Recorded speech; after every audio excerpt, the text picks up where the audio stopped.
Hello everyone, welcome to our channel political IR mentor. आज इस video में हम डिस्कस करेंगे जो अभी आप सभी जानते हैं कि एचपीएससी का जो स्क्रीनिंग टेस्ट हुआ था उसका रिजल्ट आउट हो चुका है पॉलिटिकल साइंस का। एंड ये वीडियो स्पेशली उन स्टूडेंट्स के लिए है जो सब्जेक्टिव पैटर्न की प्रिपरेशन कर रहे हैं एचपीएससी के लिए। तो चलिए स्टार्ट करते हैं। एंड इस वीडियो में न सिर्फ हम आपको बताएंगे कि किस तरह से आपको प्रिपरेशन करनी है, बल्कि एचपीएससी के जो पिछले एग्जाम्स में सब्जेक्टिव क्वेश्चंस आए हैं वो भी हम इसमें डिस्कस करेंगे। एंड हरियाणा की ही जो कुछ स्टेट यूनिवर्सिटीज़ के जो एमए के क्वेश्चन पेपर्स हैं उनको भी हम डिस्कस करेंगे, जिससे आपको आइडिया हो सके कि किस तरह से सब्जेक्टिव क्वेश्चंस जो हैं वो आपके एग्जाम में आ सकते हैं। तो चलिए स्टार्ट करते हैं। सबसे पहले आपको जो एग्ज़ाम का पैटर्न है या एक्सपेक्टेशन है एचपीएससी की एग्ज़ाम की, उसको समझना है। ये आपका एक मल्टीपल चॉइस एग्ज़ाम नहीं है जैसे आपने जो नेट का एग्ज़ाम होता है या स्क्रीनिंग टेस्ट था। ये एक ट्रेडिशनल सब्जेक्टिव पेपर है। एंड इसका बेसिक आइडिया आपको होगा ही, क्योंकि आप सभी जो हैं वो अपनी पीजी में, पोस्ट ग्रेजुएशन में, एमए में, मास्टर्स में आपने सब्जेक्टिव एग्ज़ाम्स दिए होंगे, जहाँ पर आपको फुल लेंथ आंसर्स लिखने हैं, usually 200 to 500 words depending on the marks.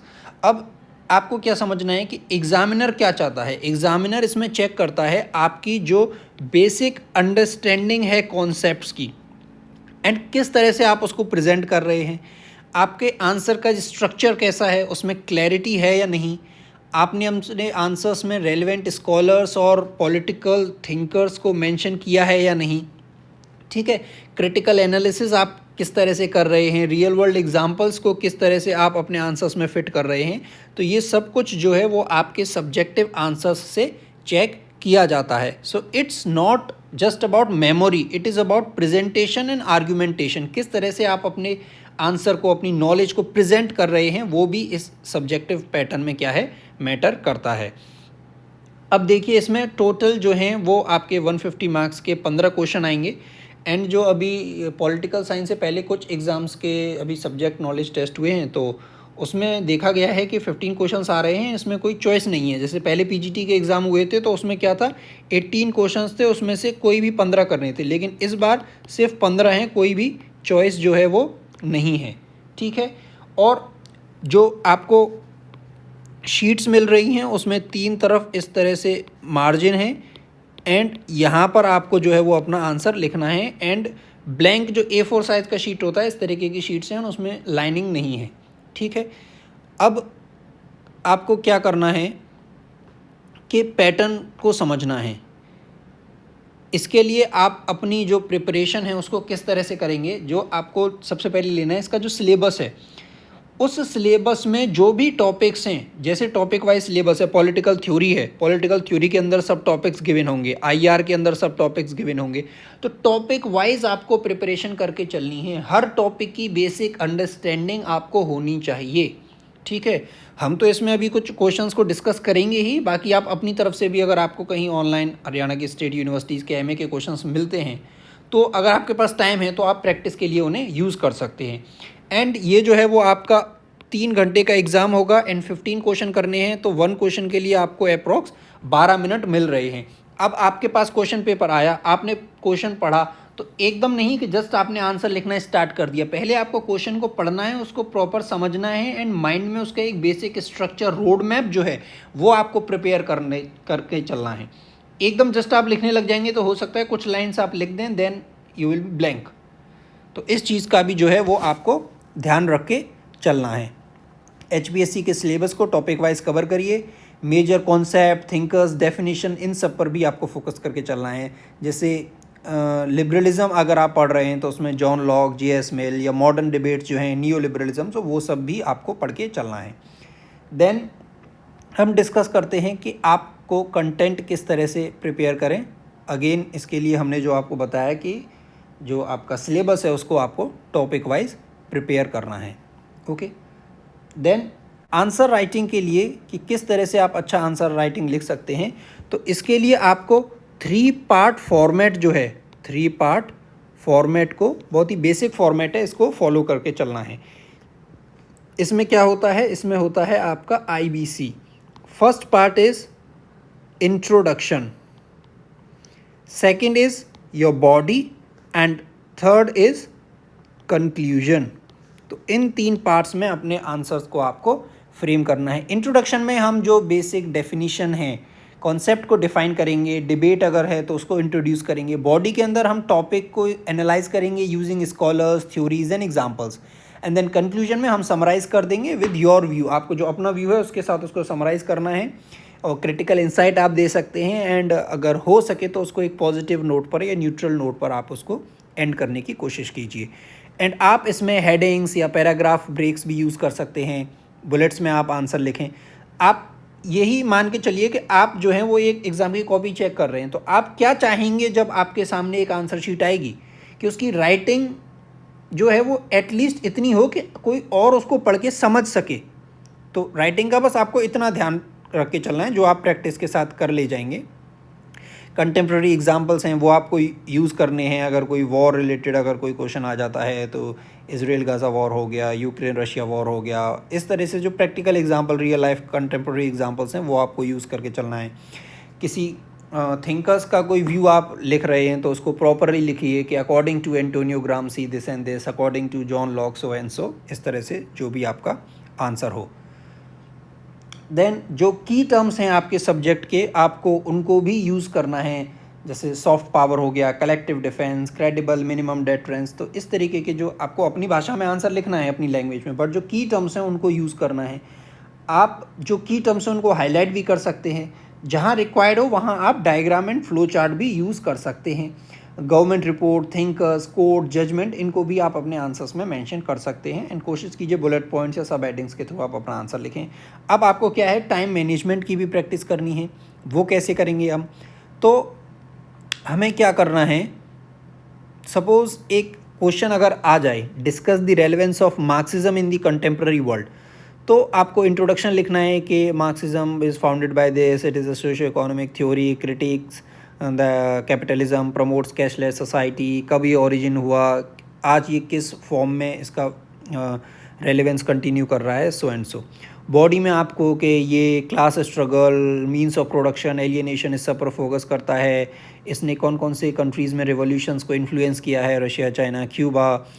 And आज किस तरह से ये जो नियो मार्क्सिस्ट एनालिसिस है उसको कैसे यूज़ किया जा रहा है, या आप अपने हिसाब से जो आपको सही लगे उस स्ट्रक्चर में लिख सकते हैं। कैसे नियो मार्क्सिस्ट एनालिसिस को हम, जो इनइक्वालिटी है, एक्सप्लॉयटेशन है, या ग्लोबलाइजेशन को स्टडी करने के लिए हम उसको अप्लाई करते रहे हैं। जो एंटोनियो ग्राम्सी का कल्चरल हेजेमनी है, या किस तरह से डेविड हार्वे ने मार्क्सिस्ट थ्योरी को ग्लोबल कैपिटलिज्म में अप्लाई किया है, वो सब कुछ आप लिख सकते हैं। एंड कंक्लूजन में आप लिख सकते हैं लाइक वाइल ट्रेडिशनल मार्क्सिज्म में not be directly practised as a political system today, but its analytical tools remains relevant to understand power, inequality and capitalist structure of modern society। इस तरह से अब प्रैक्टिस किस तरह से करना है, आपको डेली एक आंसर लिखना है। कैसे? अब क्वेश्चंस पहले तो आप ये जो हम अभी आगे इसमें क्वेश्चंस डिस्कस करेंगे आप उनके आंसर्स लिख सकते हैं। आप अपने जो पीयर ग्रुप्स हैं, अपने टेलीग्राम्स पे अलग अलग ग्रुप्स बने हुए हैं, वो आप फाइंड करके वहाँ देखिए। आप कुछ क्वेश्चन सजेस्ट करिए, सामने वाला फ्रेंड आपका करेगा, आप आंसर लिखिए, एक दूसरे का एवोल्यूएट करिए। उस आंसर में अगर आप कुछ सजेस्ट कर सकते हैं तो इस तरह से साथ में भी आप प्रिपरेशन कर सकते हैं। अपने आंसर्स को रिव्यू करिए, लुक कि उसमें वीक स्ट्रक्चर है या तो नहीं है, स्कॉलर्स मेंशन है या नहीं, कंक्लूजन आपने लिखा है या नहीं। ठीक है, तो पहले तो आप 1-2 दिन ऐसे करेंगे, आंसर लिखेंगे विदाउट टाइम बाउंडेशन, कि आपका फोकस रहेगा आंसर के स्ट्रक्चर पर। उसके बाद तीसरे या चौथे दिन से आप क्या करेंगे, आप टाइम बाउंड आंसर लिखेंगे। आपने टाइम और सेट कर लिया, एक आंसर आपको 10-12 मिनट में ही लिखना है, देन उसको इवेल्युएट करना है। ठीक है, तो इस तरह से जो है वो आप प्रॉपरली अपना टाइम मैनेजमेंट भी कर पाएंगे एंड एग्ज़ाम के लिए अच्छे से प्रिपेयर कर पाएंगे। कॉमन मिस्टेक्स जो हैं आपको अवॉइड करनी है, एक तो don't just read write. Students पढ़ते ही रहते हैं एंड लिखें नहीं, तो उससे भी जो है वो आपके लिए प्रॉब्लम हो सकती है। Writing too much without structure is also a mistake. अगर आप बहुत कुछ लिख रहे हैं लेकिन आपके आंसर में कोई प्रॉपर एक स्ट्रक्चर नहीं है, आप स्कॉलर्स या थ्योरीज़ को मेंशन नहीं कर रहे हैं, या फैक्ट ही फैक्ट आप मेंशन करते चले जा रहे हैं, over reliance on fact without analysing, तो ये भी एक मिस्टेक हो सकती है। आप अपने आंसर में कंक्लूजन नहीं लिख रहे हैं, तो इस चीज़ को आपको ध्यान रख के चलना है कि ये मिस्टेक्स जो हैं वो आप अवॉइड करें।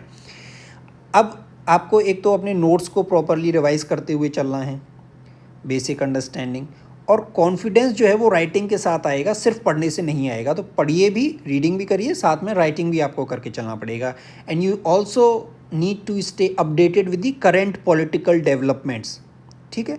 And then main point is believe in your preparation, trust in your preparation, and अपनी प्रिपरेशन में एफर्ट्स भी आपको ही पुट करने हैं, कोई और नहीं करेगा, ठीक है। तो इन चीज़ों को आपको ध्यान में रख के चलना है। अब हम आगे आपको बताएंगे ये जो कुछ क्वेश्चंस हैं जो लास्ट टाइम के जो पीजीटी के एग्ज़ाम्स हुए हैं सब्जेक्टिव, उनमें जो क्वेश्चंस आए हैं उनको हम डिस्कस करेंगे, ठीक है। और कुछ क्वेश्चंस हैं जो हम भी आपको सजेस्ट करेंगे इस वीडियो में, तो आप इस वीडियो को लास्ट तक देखें। देन हाँ, जो हमने बताया था आपको ये जो 3 पार्ट्स का फॉर्मेट था, तो इसमें जैसे इंट्रोडक्शन में क्या है, आपने टर्म डिफाइन किया, जो कॉन्सेप्ट अगर कुछ पूछा है उसको डिफाइन किया, उसका ब्रीफ कंटेक्स्ट या ओरिजिन है वो आपने दे दिया, और अगर की स्कॉलर आप मेंशन करना चाहें वो कर सकते हैं। देन मेन बॉडी में आपको उस कॉन्सेप्ट की डिटेल्ड एक्सप्लेनेशन देनी है, रेलिवेंट थिंकर्स, थ्योरीज़ हैं उनको इंक्लूड करना है, रियल लाइफ या इंडियन पॉलिटिकल एग्जाम्पल्स अगर आप दे सकें, पैराग्राफ, सब हेडिंग्स वगैरह वो सब यूज़ करना है। देन कंक्लूजन में आपको मेन पॉइंट को समराइज कर देना है। Then offer a critical reflection और अ कंटेम्प्रेरी रेलेवेंस, और डोंट जस्ट डिस्क्राइब, जो कीवर्ड्स हैं, क्वेश्चन आपसे क्या पूछ रहा है उसको भी आपको ध्यान देना है कि डिस्क्राइब, एनालाइज, इवेल्यूएट, ये सब।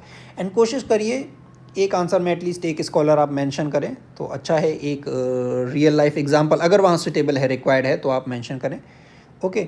देन अगर अपनी तरफ से हम क्वेश्चन डिस्कस करेंगे, उससे पहले हम देखते हैं जो क्वेश्चन ऑफिशियली मतलब एचपीएससी की तरफ से पीजीटी के एग्ज़ाम्स में आए हुए हैं उन क्वेश्चंस की तरफ चलते हैं। तो ये लास्ट टाइम का जो पीजीटी का एग्ज़ाम था, फर्स्ट क्वेश्चन आप देखिए, how has Rawls enriched the idea of justice in liberalism, कि रॉल्स ने उदारवाद में न्याय के विचार को किस प्रकार समृद्ध किया। ये 10 मार्क्स का क्या है आपका क्वेश्चन है। तो इस तरह से क्वेश्चन आ रहे हैं।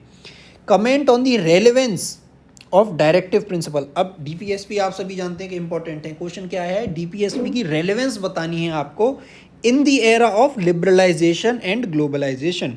उदारीकरण और वैश्वीकरण के युग में राज्य के नीति निर्देशक सिद्धांतों की प्रासंगिकता पर टिप्पणी करें।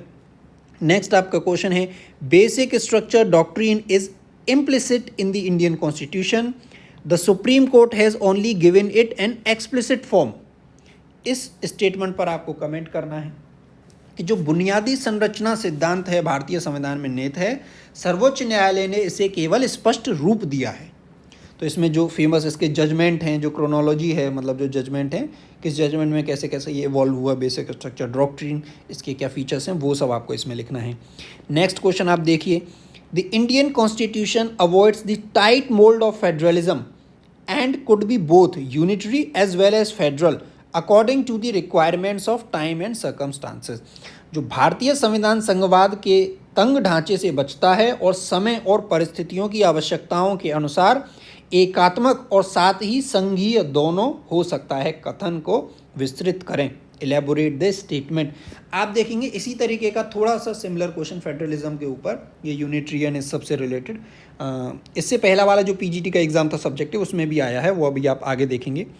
इसी पेपर का नेक्स्ट क्वेश्चन है, critically analyse the discretionary powers granted to the governor by the Indian constitution.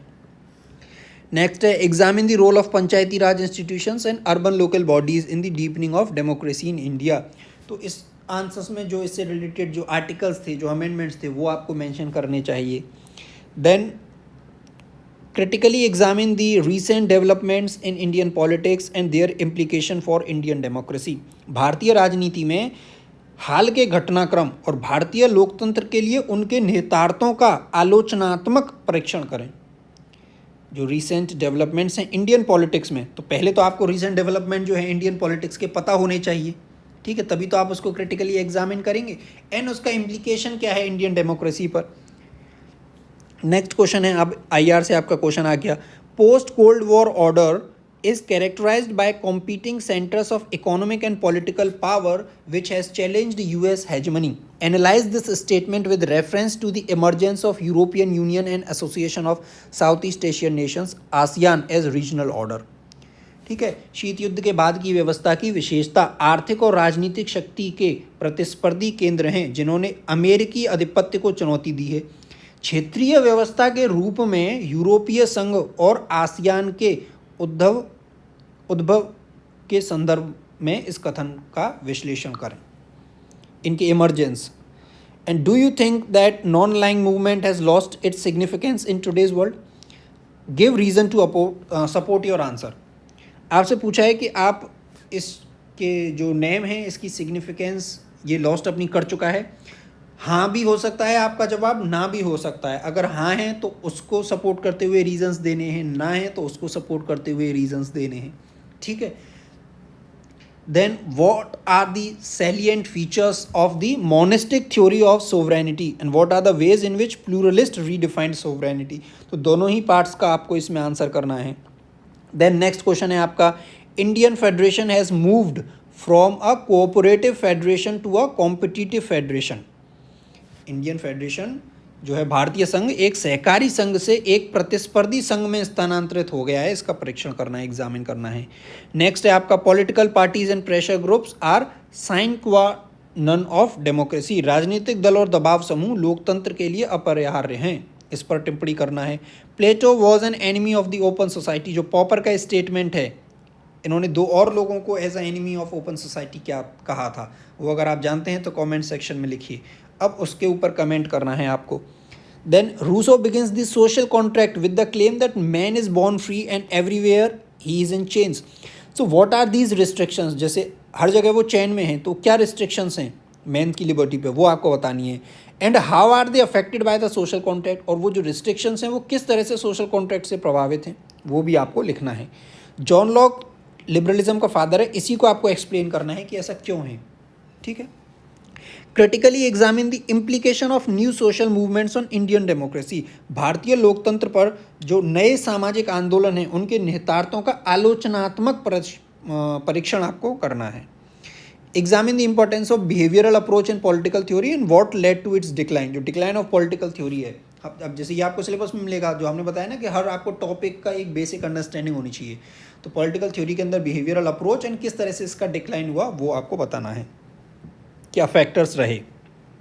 Bring out the major difference between the classical realism of Hans Morgenthau and neo realism of Kenneth Waltz. इन दोनों के बीच में जो major differences थे वो आपको describe करने हैं। अब इसमें 18 क्वेश्चन थे, आपको 15 करने थे, लेकिन अब जो आपके एग्जाम में आएगा उसमें 15 ही क्वेश्चन आएंगे और चॉइस नहीं आएगी। अब ये एक उससे पहले का एग्ज़ाम है क्वेश्चन पेपर, ये आप देख सकते हैं। जैसे इसमें क्वेश्चन है पहला कि highlight the main difference between the traditional and modern approaches to studying political theory. Next question है आपका, John Rawls argue that a fair and just society would be in the interest of all members and could be defended on rational grounds. In the light of this argument examine the concept of social justice and how it is related to other concepts like liberty and equality. John Rawls का तर्क है कि एक निष्पक्ष और न्यायपूर्ण समाज सभी सदस्यों के हित में होगा और तर्कसंगत आधार पर इसका बचाव किया जा सकता है। इस तर्क के प्रकाश में सामाजिक न्याय की अवधारणा और यह स्वतंत्रता और समानता जैसी अन्य अवधारणाओं से कैसे संबंधित है, इसकी आपको जांच करनी है, ठीक है। Discuss the liberal theory of rights and give your arguments in favour and against. Indian federalism is neither federal nor unitary but mixture of both, ठीक है। इस तरह से आप को देखेंगे क्वेश्चन अलग अलग रूप में आपके सामने आपको मिलेंगे उसी सेम टॉपिक से। द नेक्स्ट क्वेश्चन है आपका, there are special circumstances when the president of India can actually use his discretion. वहाँ पे आपको क्या था, डिस्क्रिशनरी पावर ऑफ गवर्नर्स पूछी थी, यहाँ थोड़ा प्रेसिडेंट से रिलेटेड आ गया, ठीक है। Use his discretion to take a decision and explain with 2 suitable examples. तो आपको 2 सुटेबल एग्जाम्पल्स भी याद होने चाहिए, पता होने चाहिए। Also mention the relevance of Article 74 and 78 in defining the relationship between the President and Council of Ministers। तो ये जो 74 और 78 की जो बेसिक ये क्या है आर्टिकल्स, वो भी आपको पता होना चाहिए। तो है तो ये अब आपका सब्जेक्टिव पैटर्न, लेकिन इसमें जो आपके यूजीसी नेट के जो ऑब्जेक्टिव क्वेश्चंस हैं वो भी हेल्पफुल रहेंगे, कि वहाँ से आपको क्या है फैक्ट और इन्फॉर्मेशन मिलेगी जो आप अपने आंसर्स में यूज़ कर सकते हैं। द नेक्स्ट क्वेश्चन है आपका, critically analyse the significant role played by the judiciary in sustaining Indian democracy while referring to the judicial review power of the supreme court. अब सिंपल जुडिशियल रिव्यू आपने पढ़ा, तो उसी को किस तरह से क्वेश्चन पूछा गया है, तो ये आप देख के चलिए। द नेक्स्ट क्वेश्चन है, to what extent has the 73rd and 74th constitutional amendment of the Indian constitution enhanced women empowerment. अब ये सभी पढ़ते हैं 73rd और 74 पंचायती राज इंस्टीट्यूशन और ये अर्बन लोकल बॉडीज, लेकिन वो किस तरह से विमेन एम्पावरमेंट को इन्हांस करते हैं वो आपको बताना है। टू वॉट मतलब किस सीमा तक। अब with the BJP is returning to power after May 2019 general election, India appears to have assured in a new dominant party system, and how do you think it differs from earlier dominant party system? अब 2014 के perspective में देखें तो थोड़ी कम seat आई हैं अपनी दम पर, सिंगल पार्टी जो है उसको मेजॉरिटी नहीं है, कोलिशन की गवर्नमेंट है, तो कोलिशन गवर्नमेंट से रिलेटेड क्वेश्चन जो है वो आपका बन के आ सकता है। India has experienced a new array of social movement involving women, peasant, Dalit, Adivasi and others, and can these movements be understood as new social movement and bring out the difference between old and new social movement in the Indian context with key references? Next है आपका, do you think that new sources of security threat and changes in global balance of power mean that UN is becoming less relevant? तो UN की relevance से related question है, वो किस तरह से आपसे पूछा गया है वो आप देखिए, and give any 2 reasons to support your answer. तो आपको पहले पार्ट का आंसर लिखना है, बाद में 2 रीज़न देने हैं, वो उसकी हेडिंग जो है सब हेडिंग वो आपको हाईलाइट करनी है ताकि चेक करने वाले को पता चले आपने 2 रीज़न भी नीचे उसमें दिए हुए हैं। Is ASEAN as a regional organisation able to contribute to the socio economic development of the member countries, give justification. Next है आपका, discuss the role and relevance of European Union in the present context of Ukraine war. तो जो Ukraine Russia war है उसके context में जो EU की relevance है वो आपसे पूछी गई है। इसी तरह से आपका नेटो रिलेटेड क्वेश्चन आ सकता है, या इजराइल गाजा पैलेस्टीन वाला ये जो इशू है वहाँ से भी क्वेश्चन बन के आ सकता है। ठीक है, how did Gandhi envision non violence, to what extent do you agree that non violence techniques are still relevant today.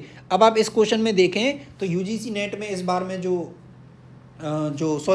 HPSC assistant professor में जो हमने डिस्कस किया है अभी पिछली वीडियो में, वहाँ पर एक क्वेश्चन है जहाँ पर ये गांधी और नॉन वायलेंस रिलेटेड एक क्वेश्चन था कि इनकी किस बुक में था, जो इसका आंसर यंग इंडिया था। तो वो इन्फॉर्मेशन आप इन आंसर्स में लिख सकते हैं, उसको हाईलाइट कर देंगे तो आपका क्या है, चेक करने वाले पर एक अच्छा इंपैक्ट पड़ेगा और आपका स्कोर बढ़ने के चांसेस हैं। नेक्स्ट क्वेश्चन है आपका, justice is another name of liberty, equality and fraternity. In the light of this statement, elaborate Ambedkar's concept of justice. The next is, J.S. Mill was the most ardent champion of liberty. Elaborate this with suitable arguments. Next है आपका, discuss the main tenet of the behavioral approach of the study of political science and what are the limitation.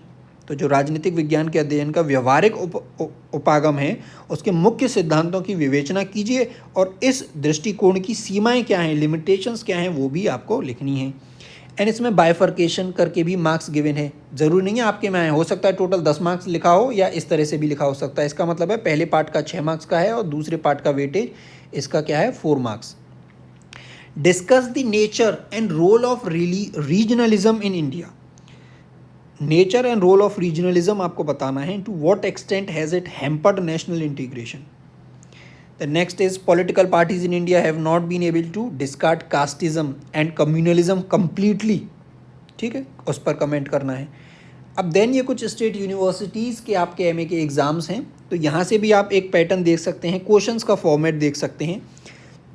जैसे है, what is the Gandhian critique of modern forms of state power, how do communitarians critique John Rawls idea of original position, distinguish between Thomas Hobbes and John Locke position on natural rights, what has been the role of inter state councils. तो inter state councils आप पढ़ते हैं सभी, तो उससे question कैसे form होके आ सकता है वो हम यहाँ पर देख रहे हैं। What has been the role of inter state councils in resolving water disputes among states in India, what are the constitutional powers of election commission of India as per article 324 to 329 of the Indian constitution. Then what are the ways in which feminist have theorized equality and difference, basic structure doctrine has enhanced judicial power and entrench the constitutional values, इसको discuss करना है। आपने देखा basic structure doctrine से कैसा question था वहाँ पर एंड देन यहाँ पर, तो किस तरह से एक ही टॉपिक्स के अलग अलग फॉर्मेट में आपसे क्वेश्चन पूछे जा सकते हैं। Explain why the constituent assembly is called India in microcosm. The next is, what is the idea of constitutional morality according to B.R. Ambedkar, what is the multicultural perspective of right, What role did regional parties in India play in the shaping national coalition government in the center in last 2 decades? जो हमने बताया ना, तो इस तरीके का अब collision की गवर्नमेंट है ये 14 के बाद 24 के बाद के इलेक्शन में, तो कोलिशन रिलेटेड आपका एग्जाम में क्वेश्चन आ सकता है. What is the debate on relative autonomy of the state among Marxist theorists? What अब मार्क्सिस्ट थ्योरिस्ट का क्वेश्चन देख लीजिए. What are the significant achievement of the women's movement in India? इसके significant achievement क्या हैं वो आपको बताने हैं. Explain the idea of federalism as self rule and shared rule. ठीक है. Then what according to Immanuel Wallerstein are the key features of world system theory? जो Immanuel Wallerstein ने जो world system theory दी है उसके key features को आपको describe करना है. ये क्वेश्चंस आपको इंग्लिश और हिंदी दोनों में दिए हुए हैं, आप पॉज करके भी देख सकते हैं. How has structural realism modified the realist approach to the study of international relations? India-China relations go beyond border dispute to a competition over regional political supremacy. इसमें जो इंडियन ओशन रीजन है, Indo Pacific है, वहाँ पर जो इनका power display है, ये सभी पॉइंट्स को भी आप अपने आंसर में मेंशन कर सकते हैं. What are the major gains, soft power वाला इशू भी आप लिख सकते हैं. What are the major gains for India due to its participation in quadrilateral security dialogue, वो देख लीजिए again. How and under what condition has India's look east policy evolve in recent year, look east से act east हुई, वो सबको आपको इसमें लिखना है. What are the features of competitive party system as classified on the basis of cooperation and conflict? What kind of challenges have contemporary wars in Europe and Middle East presented before the UN? तो UN relevance और ये Europe और middle east, Ukraine Russia war, Israel Gaza, वो सब देखिए किस तरह से क्वेश्चन बन के आया है. Examine the recent significant changes in India's foreign policy with reference to Israel. With reference to its neighbour भी आ सकता है. आपने देखा श्रीलंका को लेके जो इश्यूज थे, then Maldives and very recently with Bangladesh. तो इस तरह से इंडिया की foreign policy with special reference to its neighbourhood first policy. तो इस तरह से भी क्वेश्चन जो है वो आपको एग्जाम में देखने को मिल सकता है. What are the challenges that the world community faces in realising the sustainable development goal of revitalising global partnership for sustainable development. तो देखिए सस्टेनेबल डेवलपमेंट SDG से किस तरह से क्वेश्चन जो है डिस्क्रिप्टिव सब्जेक्टिव आ सकता है. What is security state? What are the issues of human security associated with it? How has India addressed the challenges to the regional cooperation in South Asia? वो आपको लिखना है. Examine India-EU relations with special focus on trade relation. अब जो protectionism आपको सुनने को, जो ट्रेडिप्स जो US के हैं देखने को मिल रहे हैं, उनसे रिलेटेड क्वेश्चंस भी आपको एग्जाम में देखने को मिल सकता है. What are the historical reasons for the emergence of welfare state in US and Europe? On what ground does the new liberal school of thought criticise the welfare state? Examine the globalisation debate in international political economy. Then ये उस एक और next question है, आप यहाँ देख सकते हैं, जैसे discuss the post modernist views on power. Discuss Aurobindo view on nationalism. Critically analyse the principle of harm, जो हार्म प्रिंसिपल है JS मिल का, उसको. Define the asymmetrical federalism with reference to north east Indian state. Comparatively analyse Plato and Aristotle's theory of form.